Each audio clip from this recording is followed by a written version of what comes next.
Hey guys, Q here, and this is a video detailing just the basics of the Ashen Shrine in Rise of the Kings. I will be uploading videos at a later time regarding strategy and listing each mechanic in detail. But something to note before we get started: if you only have 2 people or 3 lower level people tackling a shrine, then you're gonna want to be conscious of your moves. If you have 3 to 4 people who are decently above the level minimum, then they could probably easily just run through without being too worried about strategy. Another thing to note, you are not allowed to enter the shrine without at least 2 people, yourself included, and each person will have to select the individual troops they want to bring with them. Dispatch size, attack or defense buffs activated before entering the shrine will stay in effect during the shrine, just like the Dragon's Challenge.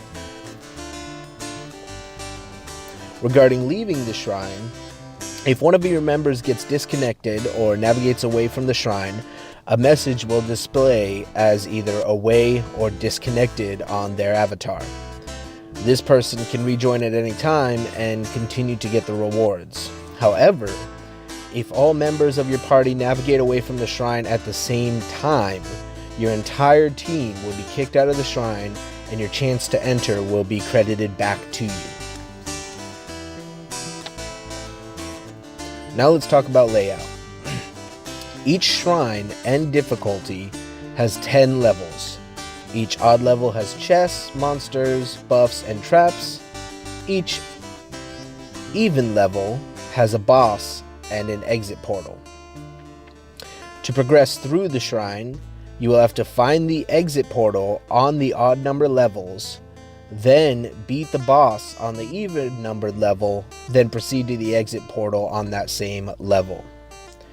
The maps for each level and difficulty are the same regardless of your run. However, the monsters, buff placements and types, trap placements and types, and chests are all randomized. So a level 7 of normal will always have the same map layout in the same way that a level 3 of difficult will always have the same map layout.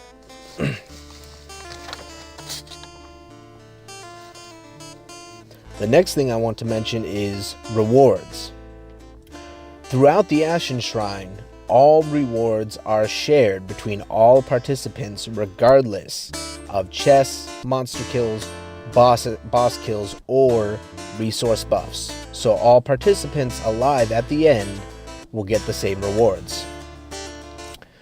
Regarding skills, each party member will be dealt a random skill at the beginning of the run.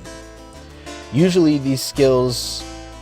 using these skills strategically can be a big factor to your success. All positive skills affect all members of your party. Whether you have greater healing that revives 30% of all your troops, or Berserk, which increases your attack by 20% for the next 2 monsters, or many of the others, these positive effect skills will affect all members of your party. Buffs, on the other hand, do not affect all members. Only the person that stepped on them. So an infantry buff, or a cleanse buff, or a healing buff will only affect the player that triggered it. The exception to this is the 50% resource increase, and of course the random chest buff, the view all monsters, the view all chests, and the view all traps buffs that will affect everyone in your party. Debuffs, or traps, are much the same as buffs. They only affect the person that triggered them.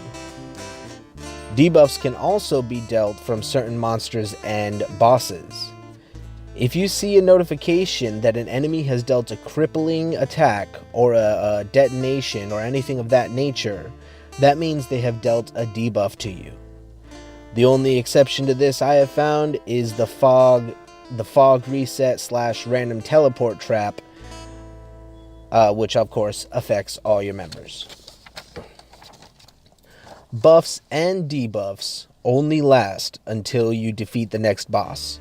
So a strategically planning your buffs and your cleanse shrines can be key to getting through a level and a boss without using a revive. Speaking of revives, if you should die in the Ashen Shrine, you get 1 free revive where all of your troops come back to life.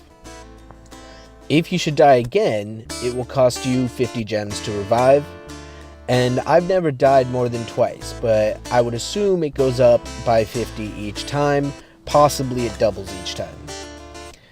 The rewards for a completed Ashen Shrine run is considerable, so spending the 50 gems to finish is definitely worth it.